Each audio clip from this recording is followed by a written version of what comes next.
नमस्कार शेतकरी बांधवांनो, आपलं मनपूर्वक स्वागत आहे अंदाज पंजाब डक यांचा आवाज माझा या आपल्या विश्वासू हवामान अंदाज चॅनलवर।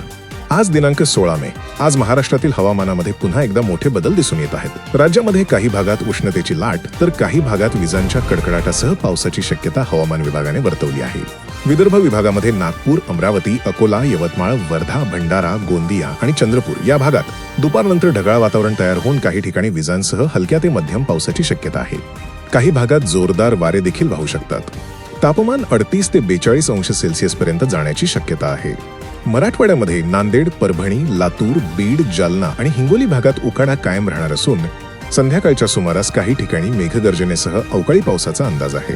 विजांचा धोका असल्यामुळे शेतकऱ्यांनी मोकळ्या शेतात थांबणे टाळावे। पश्चिम महाराष्ट्रामध्ये पुणे, सातारा, सांगली, कोल्हापूर आणि सोलापूर जिल्ह्यात वातावरण दमट राहणार आहे। काही भागात ढगाळ वातावरण तयार होऊन तुरळक पावसाची शक्यता आहे। तर कोकण विभागामध्ये मुंबई, ठाणे, रायगड, रत्नागिरी आणि सिंधुदुर्ग भागात उष्ण आणि दमट वातावरण राहण्याची शक्यता आहे। दरम्यान बंगालच्या उपसागरामध्ये मान्सूनसाठी पोषक परिस्थिती तयार होत असून अंदमान परिसरात मान्सून पुढे सरकण्यास सुरुवात होण्याची शक्यता आहे। त्यामुळे पुढील काही दिवसांत महाराष्ट्रातील हवामानामध्ये आणखी बदल दिसून येऊ शकतात। शेतकऱ्यांसाठी महत्त्वाचा सल्ला: विजांचा कडकडाट सुरू असल्यास झाडाखाली उभे राहू नका।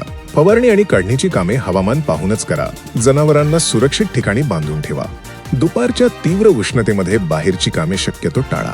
अशाच महत्त्वाच्या हवामान अपडेटसाठी चॅनलला सबस्क्राईब करा आणि बेल आयकॉन दाबायला विसरू नका।